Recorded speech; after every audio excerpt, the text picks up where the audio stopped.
Hello, Joe. Let's read the given question. The question says if electric field intensity of a uniform plane electromagnetic wave is given as E equals to minus 301.6 sine kz minus omega t ax cap plus 452.4 sine kz minus omega t ay cap volt per meter, then magnetic intensity H of this wave in ampere per meter will be. हमें given है speed of light in vacuum as 3 c equals to 3 into 10 raised to 8 meter per second, permeability of vacuum mu naught is 4 pi 10 raised to minus 7 Newton per ampere square. Option A given है plus 0.8 sin kz minus omega t ay cap plus 0.8 sin kz minus omega t ax cap. Option B given है plus 1 into 10 raised to minus 6 sin kz minus omega t ay cap plus 1.5 10 raised to minus 6 kz minus omega t ax cap. Option C minus 0.8 sin kz minus omega t ay cap minus 1.2 sin kz minus omega t ax cap. Option D minus 1 into 10 raised to minus 6 sin kz minus omega t ay cap minus 1.5 10 raised to minus 6 sin kz minus omega t ax cap. So to understand this question, we need to understand about the concept of direction of EM wave. So हमें पता है direction की अगर हम बात करें of electromagnetic wave abbreviate कर रहे हैं EM से हम. So it is nothing but it is given by the direction of electric field vector into cross product लेना है हमें with the direction of magnetic field vector. तो ये हमें देगा direction of E M wave. Also we know कि जो E M wave है it is transverse wave, right. So transverse nature की वेव है. सो इसमें we have studied for transverse wave medium particle जो है वो वाइब्रेट करते हैं in the direction perpendicular to the direction of propagation of wave. But since we know electromagnetic wave vacuum में travel करते हैं, सो वैक्यूम में there are no medium particles. तो यहाँ पे बेसिकली इलेक्ट्रिक फील्ड और मैग्नेटिक फील्ड वाइब्रेट करते हैं इन फेज.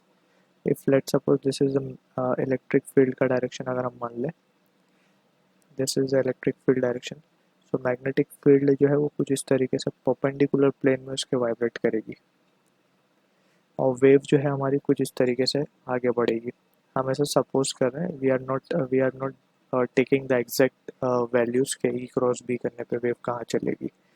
ठीक है, जस्ट हम यहाँ पे ये बताने की कोशिश कर रहे हैं कि परपेंडिकुलर होते हैं दोनों, फेज में चलते हैं. मैग्नेटिक फील्ड अगर अलोंग हॉरिजॉन्टल प्लेन है तो वर्टिकल प्लेन में हमारा इलेक्ट्रिक फील्ड वाइब्रेट करेगा और दोनों को जब हम ई क्रॉस बी करेंगे तो that will give the direction of wave.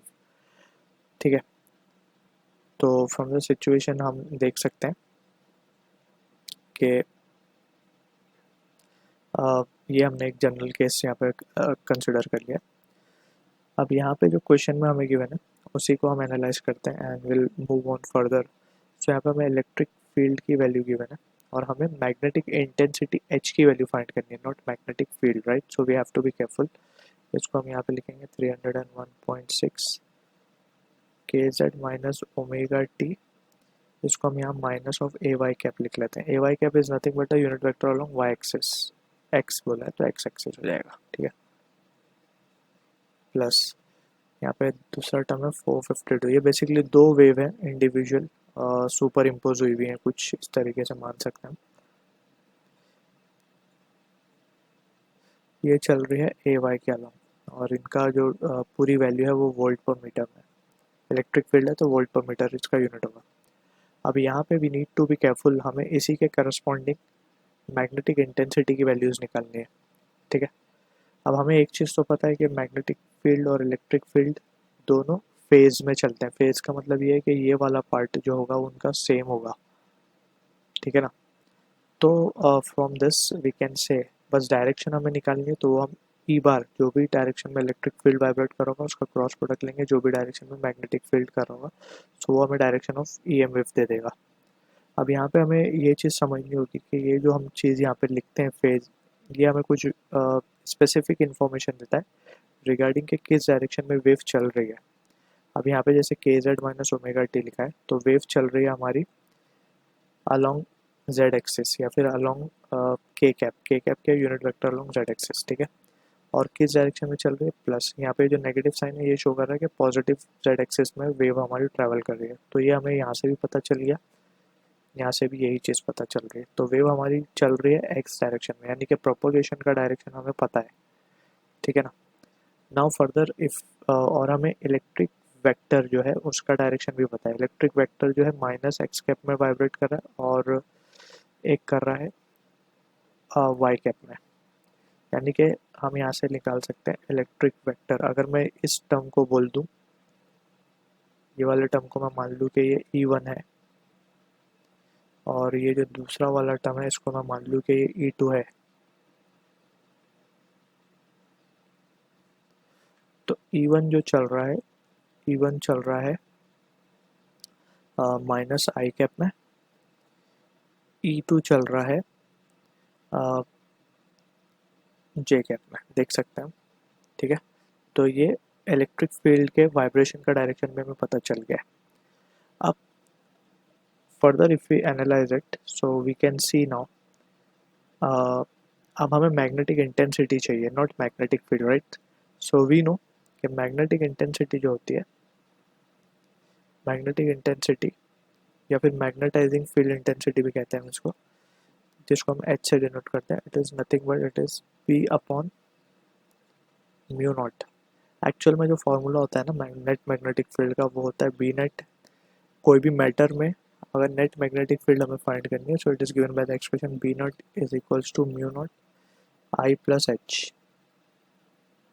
अब आई यहाँ पे मैग्नेटाइजेशन होता है जो कि इंटरनल प्रॉपर्टी की वजह से मैग्नेटिक फील्ड क्रिएट करता है। एच होता है मैग्नेटाइजिंग फील्ड इंटेंसिटी या मैग्नेटिक इंटेंसिटी, ये एक एक्सटर्नल फैक्टर है जिसकी वजह से मैग्नेटिक फील्ड आती है। अब यहाँ पे आई जो है फॉर अ वैक्यूम, क्योंकि लाइट वैक्यूम में ट्रेवल कर रही है और वैक्यूम में कोई पार्टिकल नहीं है या फिर कोई डायपोल मूवमेंट नहीं है जिसकी वजह से मैग्नेटिक फील्ड है, तो magnetisation will be zero. I is equals to zero for vacuum.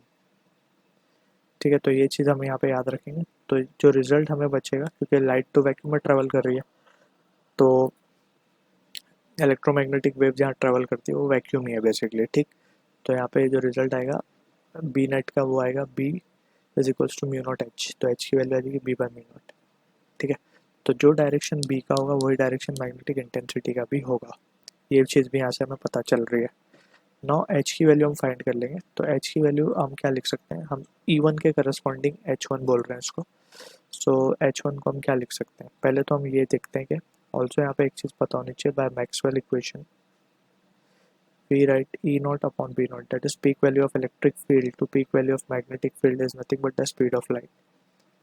ठीक है, तो इसके corresponding we can calculate the value of H1। तो H1 को क्या लिखा जा सकता है, H1 बेसिकली क्या है हमारा B1 बोल देंगे अपॉन म्यू नॉट। अब B1 क्या लिखा जाएगा from this expression, E not E1 upon C, या फिर E not 1 upon C mu naught.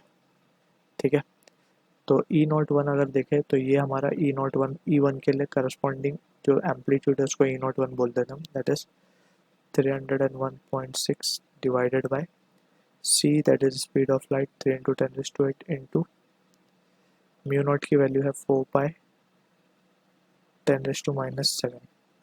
तो इसको जब हम रिजॉल्व करते हैं तो ये वैल्यू आती है हमारे पास, H1 की वैल्यू आती है 0.8 and we can say it is ampere per metre.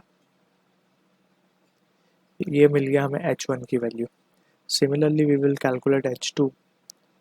तो H2 क्या होगा हमारे लिए, H2 will be same result हम क्या लिखेंगे, ई नॉट 2 के लिए लिखेंगे अपॉन सी इंटू म्यू नॉट। सो इसको जब हम ई नॉट 2 देखेंगे तो ई नॉट 2 हमारे लिए ये है। तो जब हम इसको रिजॉल्व करेंगे तो ये वैल्यू आएगी हमारे पास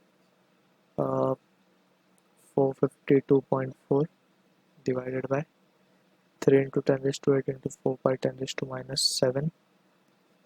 ये रिजल्ट आएगा 1.2। ठीक है, अब वैल्यूज़ हमें मिल गई है H1 H2 की। अब हमें जस्ट डायरेक्शन पता करना होगा। ठीक है, पहले हम वैल्यूज़ लिख देते हैं। H क्या होगा हमारे लिए 0.8 साइन, क्योंकि फेज सेम होता है, सेम फेज में ट्रैवल करती है, तो डायरेक्ट हम क्या लिखेंगे sine KZ minus omega t. अभी हम डायरेक्शन नहीं लिख रहे, जस्ट मैग्नीट्यूड लिख रहे हैं। और दूसरे के लिए आएगा 1.2 साइन के जेड माइनस ओमेगा टी। अब इसके साथ क्या लिखना है, ए एक्स लिखना है, ए वाई लिखना है, प्लस में लिखना है, माइनस में लिखना है, वो हम डिसाइड करेंगे। फर्स्ट के लिए अगर हम बात करें, that is for the first section, यहाँ पर हम लिख देते हैं इसको इस तरीके से, फॉर फर्स्ट पार्ट यानी कि E1 की हम बात कर रहे हैं, तो E1 का जो डायरेक्शन है वो क्या है, आई कैप, हमने देख लिया है वो शायद, minus I cap. So E1 cross B1 will be, अच्छा वेव किस डायरेक्शन में ट्रैवल कर रही है हम देख सकते हैं, पॉजिटिव के में, तो ये आना चाहिए पॉजिटिव के कैप। तो E1 की डायरेक्शन अगर हम देखें ध्यान से तो वो है नेगेटिव आई कैप। तो हम क्या मल्टीप्लाई करें जो हमें मिले, पॉजिटिव के कैप, तो यहाँ पे आएगा माइनस ऑफ जे कैप, ये मल्टीप्लाई करना चाहिए। ये कैसे पता चल रहा है हमें, बाय क्रॉस प्रोडक्ट हमने पढ़ा है, तो उसमें हमने देखा है कि अगर ये आई कैप डायरेक्शन मान ले, ये मान ले जे कैप का डायरेक्शन, ये मान ले के कैप का डायरेक्शन, तो हमें पता है I cap cross J cap ये होता है K cap. Similarly J cross K will be I, K cross I will be J. एक सीक्वेंस में अगर साइकिल चलेगी तो this will be the results we are getting. जैसे कि यहाँ पे हम एक और लिख देते हैं, जे क्रॉस के करेंगे तो ये आई कैप मिलेगा, ठीक है ना, एक साइकिल में। अगर हम आई जे क्रॉस आई करें तो के मिलेगा, के क्रॉस जे करें तो माइनस आई मिलेगा, राइट। जैसे जे क्रॉस आई करें तो माइनस के क्रॉस जे करें तो माइनस आई। अब जैसे यहाँ पे हमें के चाहिए, तो आई क्रॉस जे विल बी के, लेकिन यहाँ हमारे पास माइनस आई था, तो हमें यहाँ पे एक और माइनस मल्टीप्लाई करना पड़ा, तो ये माइनस। तो यहाँ पे बेसिकली ये आ रहा है हमारे पास माइनस, तो माइनस यहाँ लगा देते हैं। और कहाँ पे, जे कैप मीन्स ए वाई कैप, ठीक। अब सिमिलरली हमें सेकंड वाले के लिए चेक करना है, for second that is E2 बोल रहे हैं हम उसको। तो E2 के करस्पॉन्डिंग वी नो के E2 बार लगा देते हैं इस पर, क्रॉस B2 बार। अच्छा B2 की जगह पे हम H1 बार मानेंगे, एक्चुअली हमने क्योंकि H का इक्वेशन लिखा है, तो यहाँ पे भी हम H ही लिख देते हैं इसको, क्योंकि B और H का डायरेक्शन सेम ही होगा, क्योंकि हम ये इक्वेशन देख सकते हैं, ये इक्वेशन में H और B का डायरेक्शन सेम ही है, तो हम H लिख रहे हैं इंस्टेड ऑफ दिस, या फिर हम एक्चुअली में एक्सप्रेशन ये लिखते हैं और यहाँ पे ब्रैकेट में शो कर देते हैं, it is H2 bar only. अब E2 बार का डायरेक्शन हमें पता है, देखें ध्यान से क्या है, जे कैप है, और इसका डायरेक्शन तो के कैप है। तो जे में क्या मल्टीप्लाई करें, जे में हमें क्या मल्टीप्लाई करना चाहिए, जो के आए, जे में हमें मल्टीप्लाई करना चाहिए माइनस ऑफ आई कैप। तो जे क्रॉस आई इज माइनस के, और माइनस का माइनस प्लस, तो ये हो जाएगा, तो यहाँ पे ये आ जाएगा माइनस अगेन, और ये आ जाएगा हमारे पास ए एक्स कैप।